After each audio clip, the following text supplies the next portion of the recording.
안녕하세요. 저는 사람의 인생이 망하면 어디까지 떨어질 수 있는지 두 눈으로 목격한 30대 자영업자입니다. 살다 보니 옛말 하나 틀린 말이 없더라고요. 특히나 사람은 변하지 않는다는 말이 진짜 맞는 말이라는 걸 알게 된 사건이 있었습니다. 가까운 사람이 무자비로 무너져 내리는 걸 곁에서 보는 일은 참 쉽지 않았는데요. 특히나 그 사람이 부모일 땐 제 세상이 무너지는 것 같더라고요. 그런 절 곁에서 묵묵히 지켜줬던 사람들로 인해 전 지금까지 온전히 살아갈 수 있었네요. 뒤늦게 땅을 치고 후회하는 사람들이 없길 바라는 마음에 제 이야기를 한번 들려드릴까 해요. 여러분들은 인생의 암흑기라고 하면 언제가 떠오르시나요? 저는 제 학창 시절이 제 인생에서 가장 큰 암흑기라고 생각합니다. 그땐 부모님 사이가 무척이나 좋지 않았거든요. 엄마 아빤 매일같이 다투셨고 저와 두 여동생은 매번 그런 부모님을 불안한 마음으로 바라봤습니다. 하루도 조용한 날 없이 매일같이 부모님께서 다투셨던 이유는 바로 아빠의 노름 때문이었어요.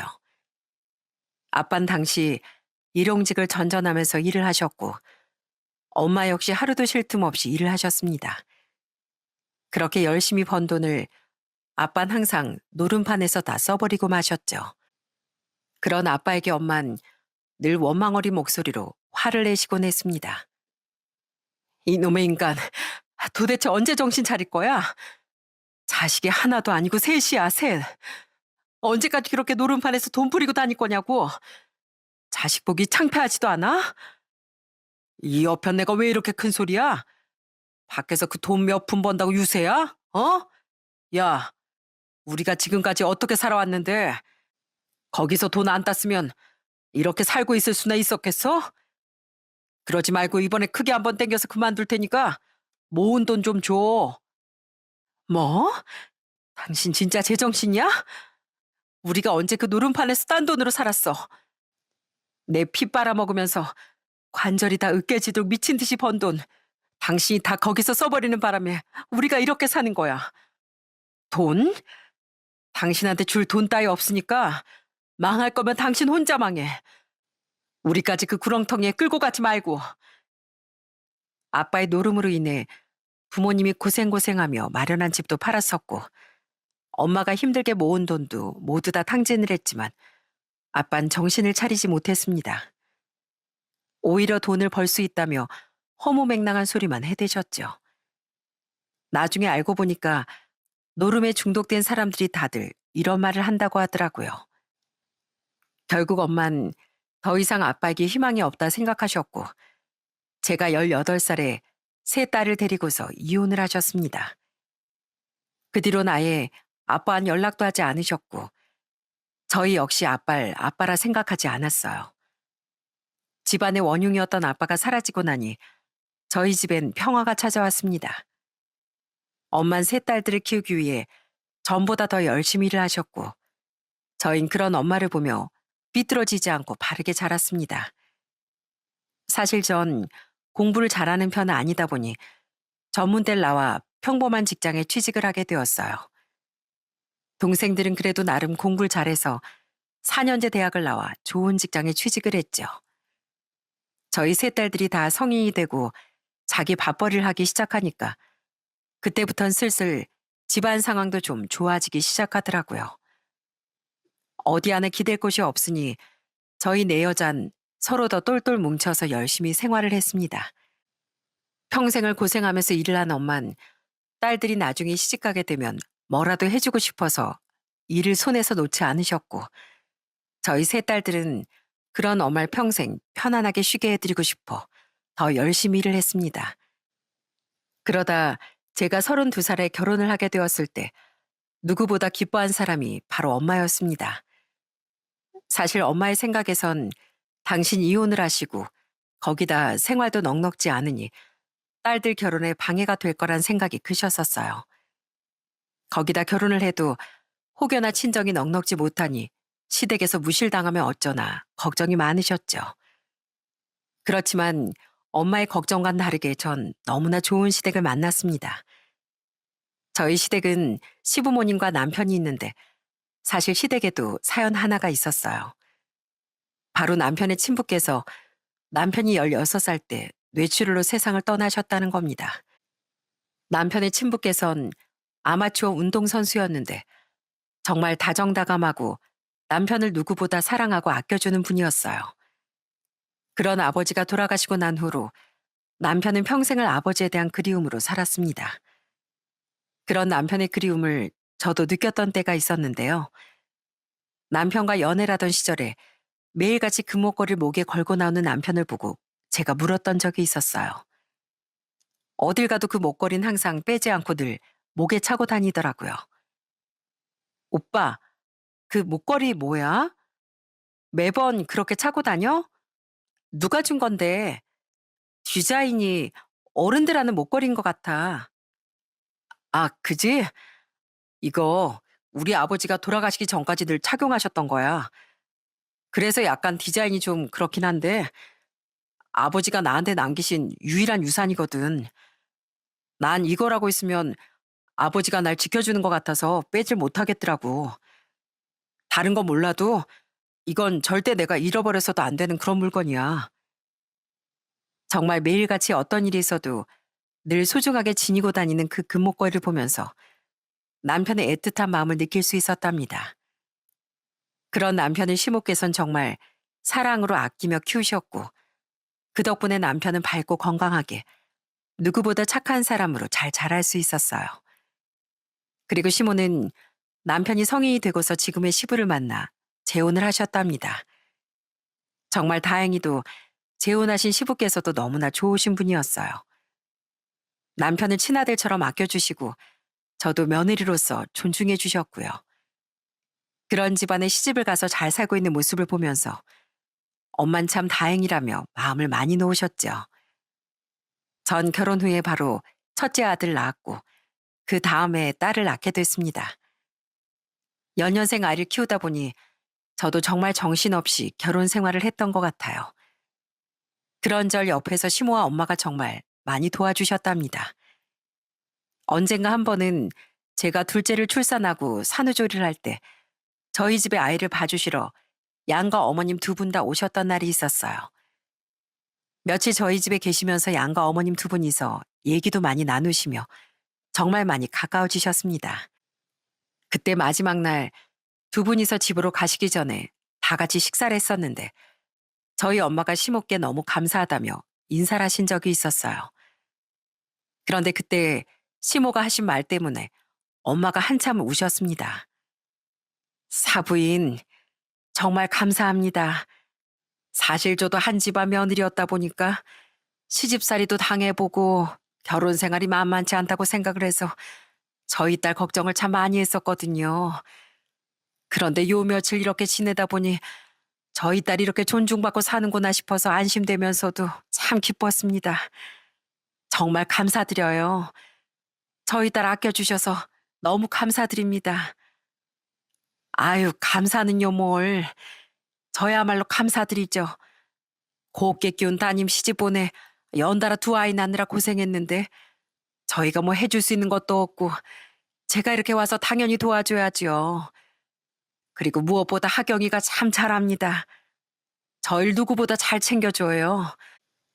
전 자식이 아들 하나뿐이라 적적했는데 오히려 하경이가 시집 오고 나니 저희 집안이 더 활기가 넘치고 좋아졌습니다. 저야말로 사돈께 감사드려요. 그러니 하경이 걱정은 하지 마세요. 저한텐 하나밖에 없는 소중한 며느리지 않습니까? 사돈이 곱게 아끼며 키워주신 만큼 저희도 곱게 아끼겠습니다. 두 분의 따뜻한 대화를 옆에서 들으며 저도 왈칵 눈물이 나올 뻔했습니다. 그런 두 어머님 덕분에 전 둘째까지 출산하고서 건강하게 회복을 할 수 있었어요. 그때 당시 친정엄만 작게 칼국수 식당을 하고 있었는데 아이들이 어느 정도 크고 나선 종종 엄마의 식당에서 제가 엄마를 돕곤 했습니다. 그렇게 저희는 소소하지만 행복한 하루하루를 보내고 있었어요. 그러던 어느 날 제가 30대 중반이 되었을 때 저희 집에 청천벽력 같은 일이 생기고 말았습니다. 새벽 시장을 다녀오시던 엄마가 교통사고로 정말 갑작스럽게 저희 곁을 떠나시게 된 거였어요. 저와 여동생들은 너무나 갑작스런 소식에 정신을 차릴 수조차 없었습니다. 바로 몇 시간 전에 시장에 다녀오겠다는 엄마를 배웅했었는데 그게 마지막 인사였다는 게 너무나 슬프고 괴롭더라고요. 그런 저희들 곁에서 남편과 시부모님은 든든하게 지켜주셨습니다. 그런데 한참 장례식이 진행되던 와중에 정말 반갑지 않은 손님이 찾아왔더라고요. 그건 바로 아빠였습니다. 하경아, 아이고, 이게, 이게 다 무슨 일이라니. 뭐야, 여긴 왜 왔어요? 여기가 어디라고 왔어요? 하경아, 미안하다. 아빠가 다 미안하다. 아빠가 다 잘못했다. 헛소리 하지 마시고 가세요. 얼굴도 보기 싫으니까 가시라고요. 무슨 염치로 여길 찾아왔냐고요. 가세요. 가시라고요. 하경아, 하경아. 아빤 한참을 장례식장에서 통곡을 하며 눈물을 흘리셨지만 전 대체 아빠가 왜 나타났는지 너무 불편하고 불쾌했습니다.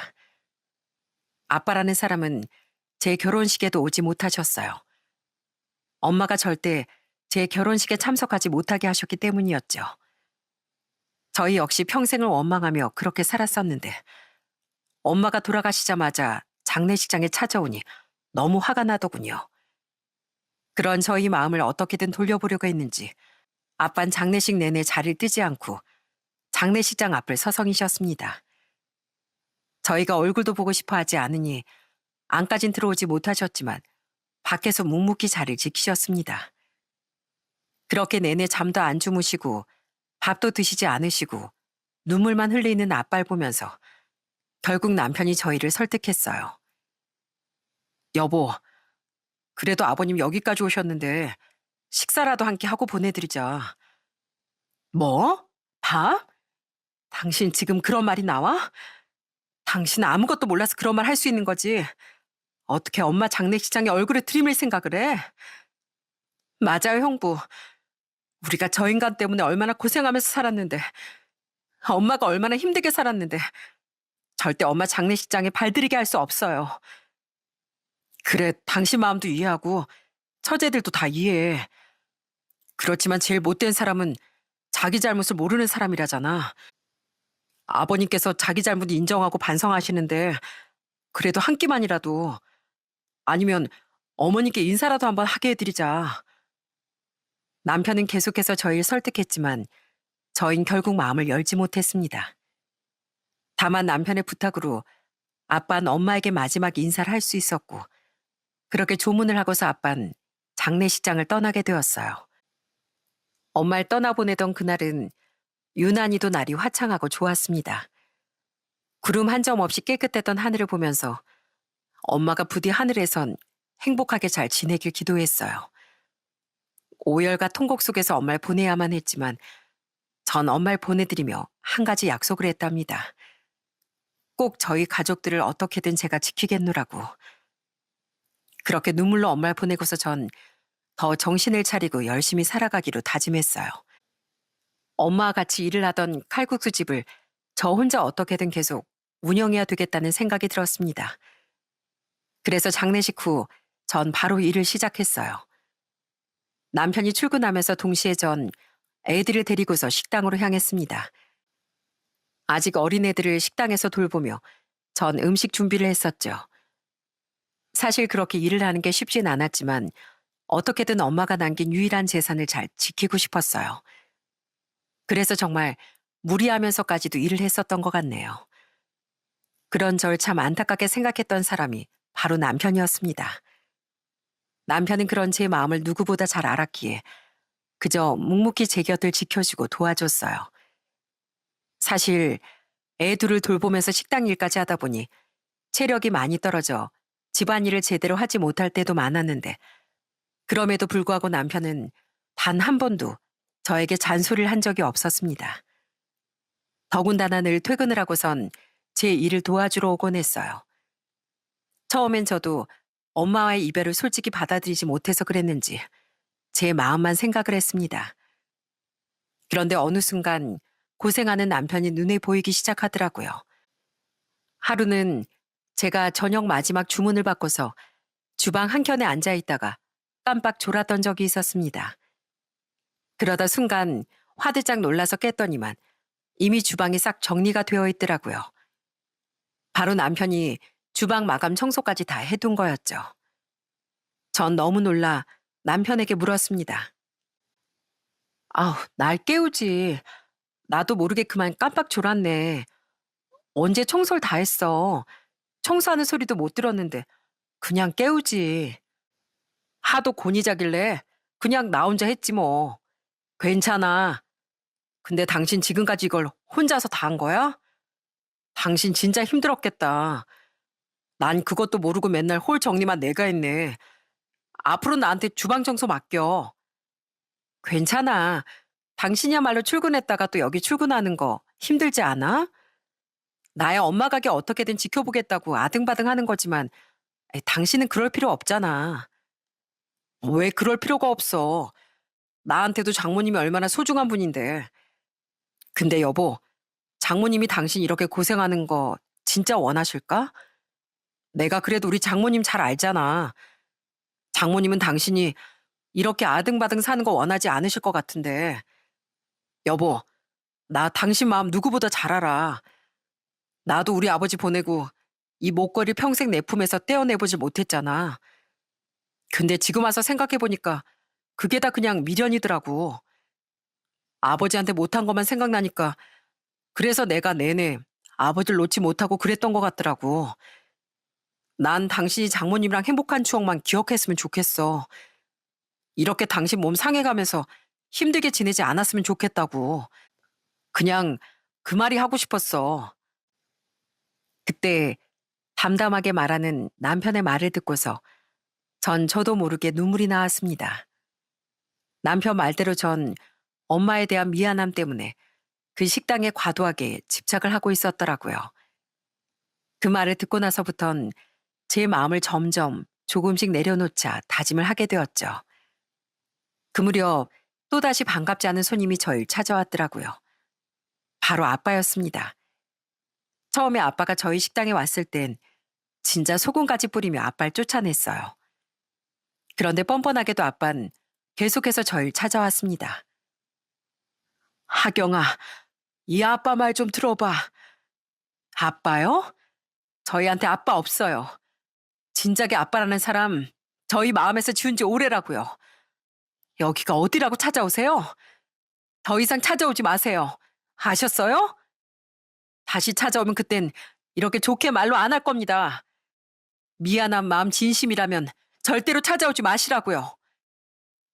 그렇게 냉정하게 아빠를 내쫓았지만 아빠는 포기하지 않고 저와 여동생들에게 계속해서 연락을 해왔습니다. 여동생들도 아빠의 연락을 차단하고 거절하고 심지어 전화로 화도 내고 문자로 욕까지 할 정도로 분노를 표출하셨어요. 그런데 그렇게 저희가 밀어내고 또 밀어내도 아빠는 포기하지 않고 저희에게 다가오려고 노력을 하셨습니다. 연락도 받지 않고 다 차단을 해버리니 어느 순간부턴 집으로 아예 편지를 보내셨더라고요. 저뿐만 아니라 여동생들에게도 계속해서 아빠는 편지를 보냈습니다. 그러다 보니 저와 여동생들은 너무나도 혼란스러웠어요. 언니, 혹시 아빠한테서 편지 받았어? 아, 왜 이렇게 자꾸 연락하는 거야? 내가 연락하지 말라고 했는데도 자꾸 이렇게 연락이 오는데, 아니, 갑자기 왜 그러는 걸까? 그러게 말이야. 가족들 다 내팽개칠 땐 언제고, 이제 와서. 아휴, 그냥 둬. 제풀에 지치겠지 뭐. 솔직히 처음엔 아빠가 이러다 말 거라고 생각했습니다. 심지어 대놓고서 우리 다 돈도 없고 빚만 잔뜩이다라며 아빠에게 얘기를 한 적도 있었어요. 그랬더니 그 후론 아빠가 어떻게 하셨는지 아세요? 어느 날은 남편이 집으로 온 택배를 열어보다가 깜짝 놀란 적이 있었습니다. 바로 아빠가 아이들 장난감을 잔뜩 사서 보내면서 용돈까지 같이 보냈던 거였어요. 여보, 이것 좀 봐. 아버님께서 이걸 다 사서 보내셨나 봐. 저번에 당신 애들 장난감 살 돈도 없이 살고 있다고 말해서 그러셨나 보네. 뭐? 진짜 뭐 하자는 거야? 갑자기 왜 저러는 건지 모르겠네, 정말. 이것 봐.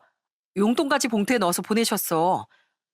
아버님 진짜 많이 반성하고 계시는 것 같은데 그래도 전화라도 한 통 해보는 게 낫지 않겠어? 전화는 무슨. 진작에 이렇게 가족들 챙겼으면 얼마나 좋아. 이제 와서 뭐 어쩌라고. 아유, 됐어. 이거 다 그냥 버리자. 전 아빠가 분명 무슨 수작을 부리고 있다고 생각했습니다. 그렇게 엄마와 저희 세 자매 괴롭히던 아빠였는데 한순간에 이렇게 바뀔 거라곤 생각도 못 했거든요. 그래서 아빠가 저희에게 다가오려고 하면 할수록 전 더 냉정하게 밀어내고 또 밀어냈습니다.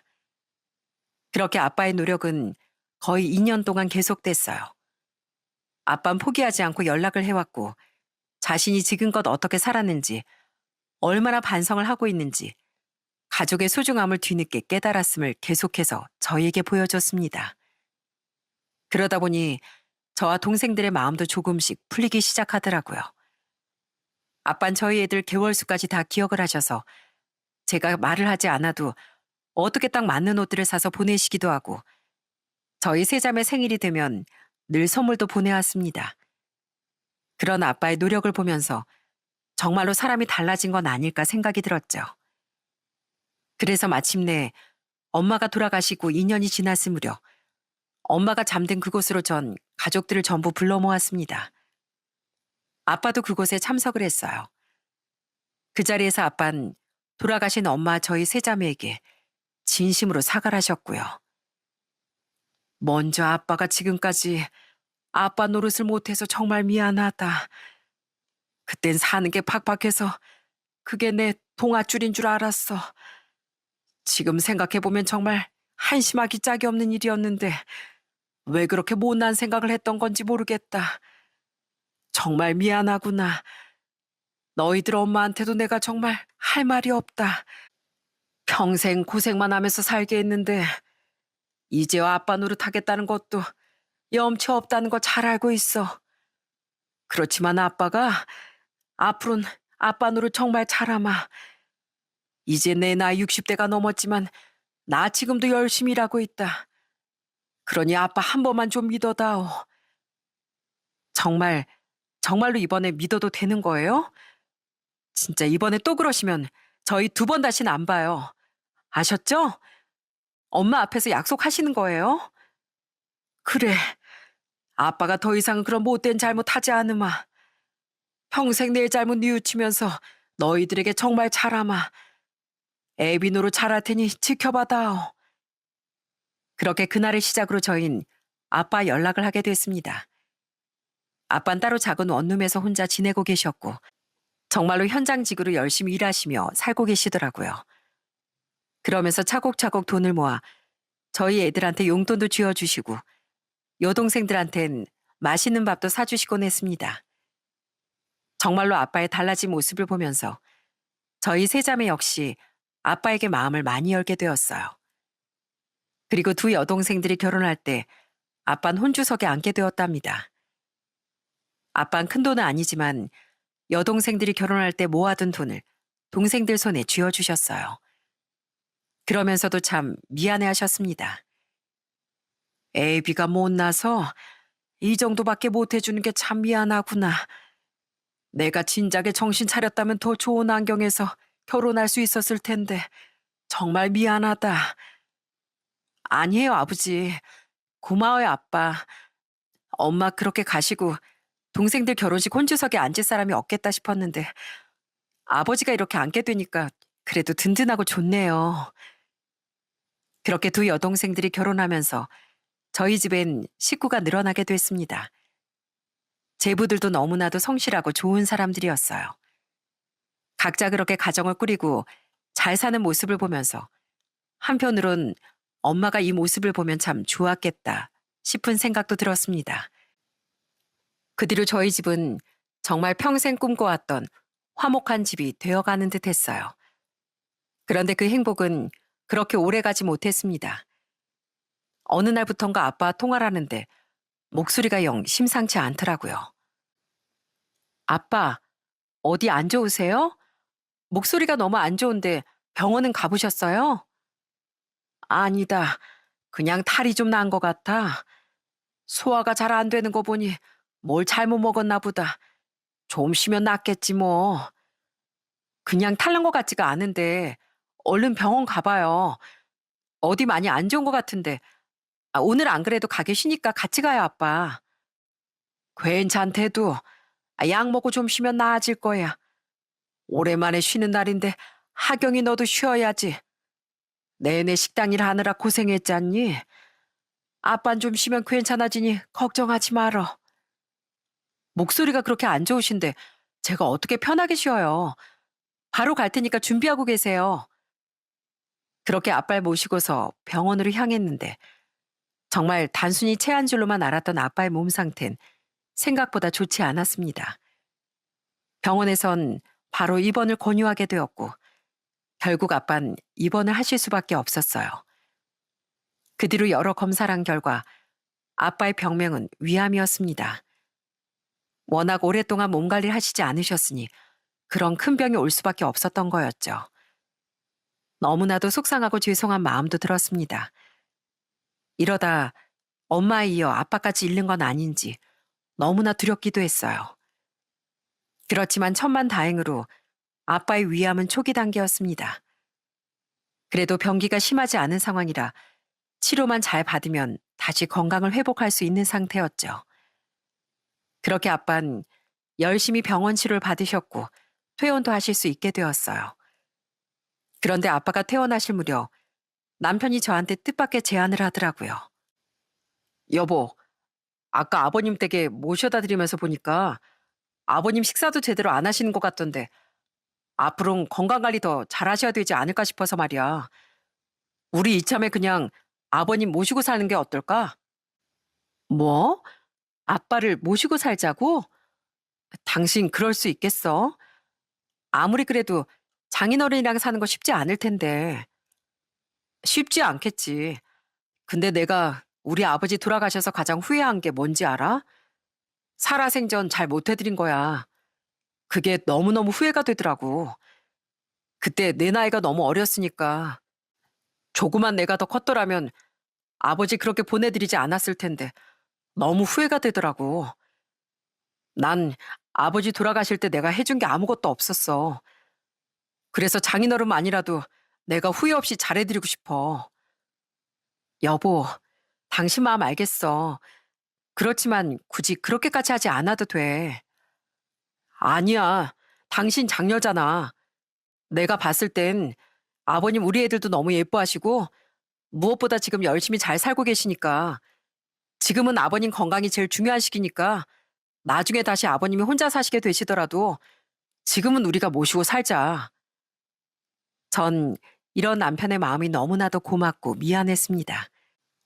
사실 아빠가 그전부터 저희와 가까이 살고 싶은 마음을 종종 표현했었는데 저흰 선뜻 그 마음을 받아들이지 못했었거든요. 그런데 남편이 이렇게 먼저 나서 아빠를 모시고 살겠다고 해주니 너무 고맙더라고요. 그렇게 아빤 저희 집으로 와 함께 지내시게 되었어요. 정말 다행히도 우리 집에 오시면서 아빠의 건강은 차츰 더 좋아지기 시작했고요. 그리고 같이 사시면서 아빤 누구보다 저희 애들을 많이 챙겨주셨답니다. 건강이 좋아지시면서 아빤 슬슬 일도 시작하셨어요. 그러면서 늘 밖에서 벌어온 돈으로 애들에게 맛있는 것도 사주시곤 하셨죠. 얘들아, 할비 왔다. 이 할애비가 뭐 사왔는지 봐봐라. 짜잔! 우리 손주들 좋아하는 치킨. 할애비가 치킨 사왔어. 아유, 아빠. 일하러 가지 마시라니까 또 일하러 가셨어요? 그러다가 몸 상하면 어쩌려고 자꾸 일 나가세요. 아무리 이젠 건강이 많이 좋아졌다고 하지만 무리하면 안 된다니까요. 그렇다고 집에만 있으면 더 몸이 안 좋아지는 거야. 걱정하지 말어. 내 사정 아는 곳에서 일하니까 무리하면서 일 안 해. 하경이 너도 얼른 와서 먹어. 따뜻할 때 먹어야 맛있는 거야. 얼른. 아빤 정말 그 어릴 적 무섭고 괴팍한 그런 사람이 아니었습니다. 누구보다 가족을 소중하게 생각하고 사랑하는 그런 분이셨더라고요. 특히나 아빤 저희 남편에게도 너무 잘해주셨습니다. 한 번은 쉬는 날에 아침부터 아빠가 보이지 않아 찾게 됐는데 그때 글쎄 아빠가 뭐 하고 계셨는지 아세요? 세상에 아빠가 남편 차 세차를 하고 계시더라고요. 아빠, 지금 여기서 뭐 해요? 아우, 하지 마세요. 아니, 요즘 주유소에 기름만 넣어도 싸게 세차할 수 있는데 하지 마세요. 아니다. 이런 것도 사람 손이 직접 해야 더 깔끔하고 깨끗한 거야. 괜찮으니까 내 걱정하지 말고 들어가 넌. 박서방 내일 또 출근해야 하는데 이왕이면 깨끗한 차 타고 다니는 게 좋지 않겠어? 우리 사이 밖에서 열심히 일하는데 내가 이거라도 해줘야지. 그러면서 웃으며 신나게 세차를 하시는 아빠의 모습을 보면서 어느덧 아빠에 대한 응어리진 마음이 사르르 녹는 것 같았어요. 평생을 아빠에 대한 원망으로 살아갔는데 그 원망을 제가 언제 했나 싶을 정도로 아빤 저희에게 최선을 다하고 있었습니다. 그렇게 아빠와의 생활은 6개월이 지나가고 있었어요. 그동안엔 정말 아무런 문제가 없었습니다. 오히려 이렇게 평온해도 될까 싶을 정도였죠. 그날은 식당 영업이 끝나고 일찍 문을 닫고 집으로 향했었어요. 그런데 집 문 앞에 딱 서자마자 집안에서 투닥거리는 소리가 크게 나기 시작하는 겁니다. 도대체 이게 무슨 소린가 해서 서둘러 현관문을 열었는데 바로 제 눈앞에서 펼쳐진 광경을 보고선 경악을 금치 못했어요. 남편이 얼굴이 시뻘개진 상황에서 엄청 흥분을 해 아빠한테 막 소리를 치고 있는 거였습니다. 어디 있어요? 어디 있냐고요? 당장 얘기하세요. 얼른 얘기 못해요? 아유, 자네 뭐 하는 짓이야? 이것 놔. 이거 놓으라고? 아, 왜 이래? 당장 내놓으세요. 당장 내놓으시라고요. 제가 비밀번호를 누르고 들어오는 소리도 못 들었는지 두 사람은 아주 뒤엉켜서 몸싸움을 하고 있더라고요. 남편은 흥분해서 소파 위며 방 안이며 물건들을 다 뒤엎으면서 뭔가를 찾고 있었고 심지어 아빠의 몸까지 뒤지려고 하더라고요. 그런 남편을 아빤 어렵게 막아서고 있었습니다. 도대체 이게 무슨 상황인지 처음엔 너무나 놀란 마음에 어떻게 해야 하나 싶더라고요. 그런데 그 순간 남편이 감정을 주체하지 못하고 앞발 바닥으로 내팽개치더니 팔을 머리 위로 들어올리더니 내치려고 하는 거였습니다. 전 깜짝 놀라 남편에게 소리를 쳤어요. 여보, 당신 지금 우리 아빠한테 뭐 하는 짓이야? 지금 뭐 하는 거냐고. 그러자 남편은 화들짝 놀라며 들었던 팔을 이내 내려놓았고 잡았던 아빠의 멱살도 놓더라고요. 그랬더니 아빤 갑자기 서럽게 앉아서 울기 시작했습니다. 그런데 이어서 하는 남편의 말을 듣고 전 충격에 휩싸였어요. 남편의 입에선 어마어마한 얘기가 흘러나오더라고요. 여보, 나 말리지 마. 나 지금 미쳐버리기 일보 직전이니까. 당신 제발 나 말리지 마. 뭔데? 대체 뭔데 이러는 건데? 어? 왜 이러는지 얘기라도 해야지. 뭐냐고. 갑자기 왜 이러는 거야? 아버님, 아버님이 직접 얘기하시겠어요? 아니면 제가 할까요? 차마 아버님 입으론 못 하시겠죠? 다시 또 노름한다고 어떻게 얘기를 하시겠습니까? 뭐? 노름? 그게 무슨 소리야? 아빠, 대체 이게 무슨 소리야? 그러자 아빤 더 통곡을 하며 제 물음에 못 들은 척 아무런 반응도 하지 않았습니다. 그런 아빠의 모습을 보면서 전 설마 하는 마음이 들었어요. 심장이 미친 듯이 뛰면서 손발이 벌벌 떨리는데 속이 정말 답답해서 미쳐버릴 것 같더라고요. 그때 남편이 울고 있는 아빠에게 다가가 묻더라고요. 아버님, 저 2번 말 안 합니다. 저희 아버지 제 금목걸이 그거 어디 갔습니까? 어디 갔냐고요? 그것만 얘기하세요. 그걸 왜 나한테 물어? 하경아, 아니다, 아니야. 저 박서방이 괜히 나를 의심하는 거야. 그래요? 그럼 사채 써서 빚에 시달린다고 해서 갚아진 그 돈은 어디다 쓰셨는데요? 제가 말해볼까요?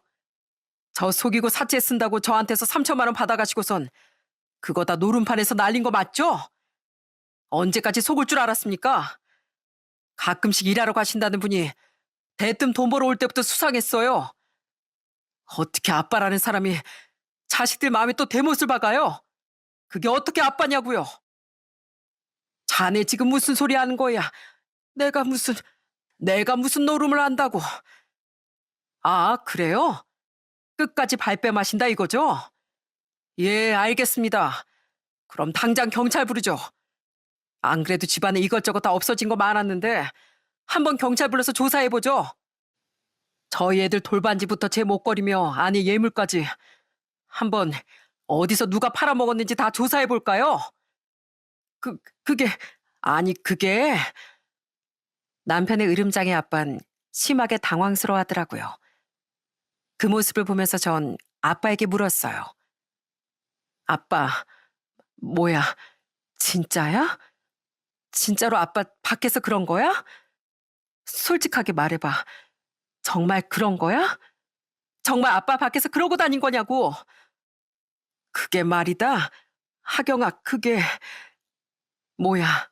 이제 안 한다며. 안 한다고 했잖아. 다신 그러지 않겠다고 엄마 앞에서까지 다짐했잖아. 왜 그랬어? 왜 그랬냐고. 아빠도 이제 몸도 안 좋고 어떻게 일을 하니. 일도 못하는데 니들한테 민폐 끼칠 수도 없고 그냥 돈이라도 벌자는 심정으로 그래서 한 것뿐인데. 뭐라고? 지금 그걸 말이라고 해? 엄마가 지금껏 왜 그렇게 힘들게 살았는데. 아빠 그 마음 때문에, 아빠가 했던 그 얼토당토하는 그 마음 때문에 엄마가 얼마나 힘들었는데.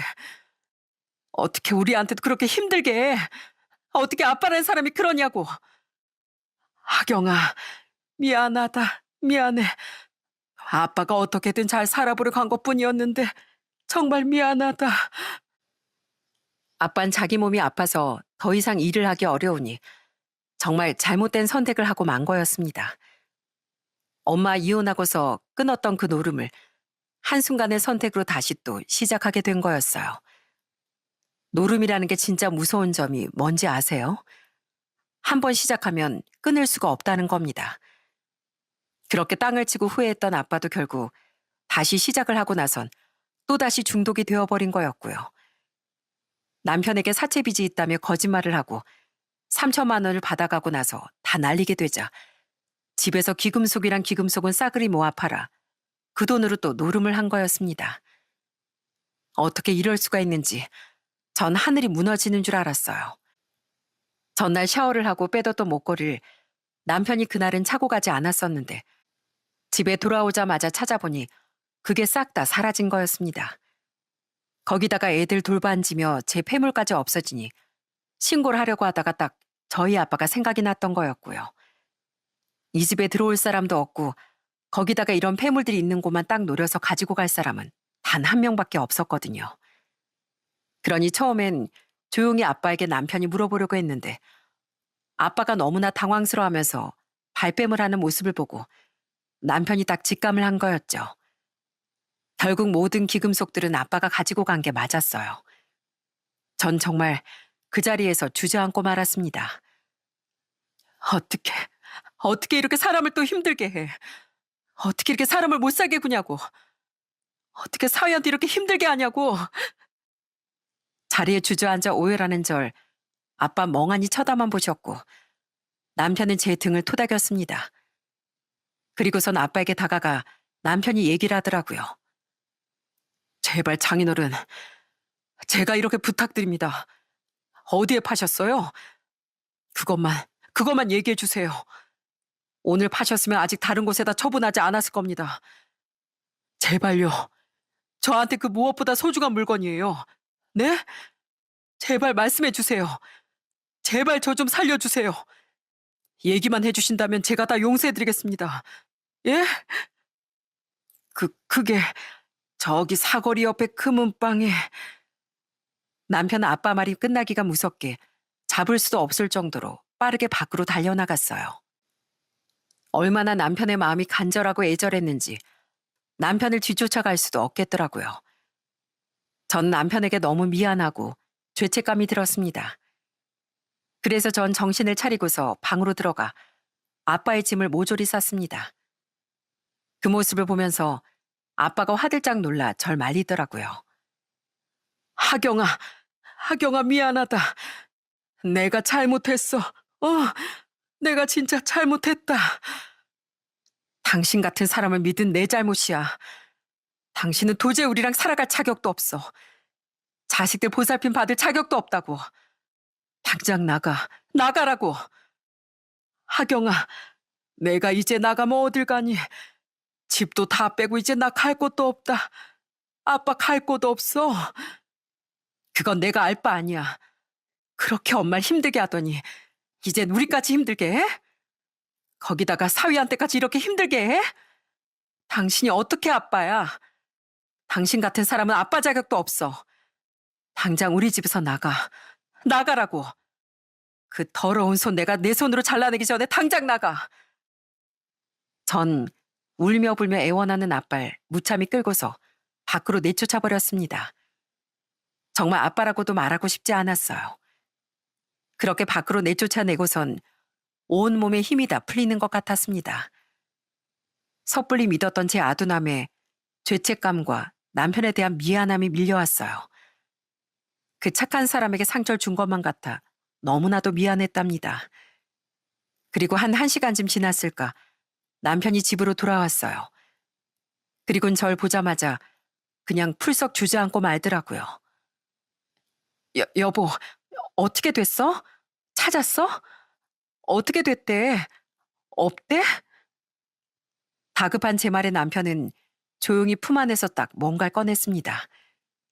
그러더니 나온 건 바로 남편의 그 금목걸이였어요. 얼마나 남편이 오고 가면서 울었는지 눈 주변은 퉁퉁 붓고 눈물이 다 맺혀 있더라고요. 아빠라는 사람이 말했던 그 사거리 금은방은 차로도 좀 걸리는 거리였는데 남편은 그 거리를 전력 질주에 달려갔다 온 거였어요.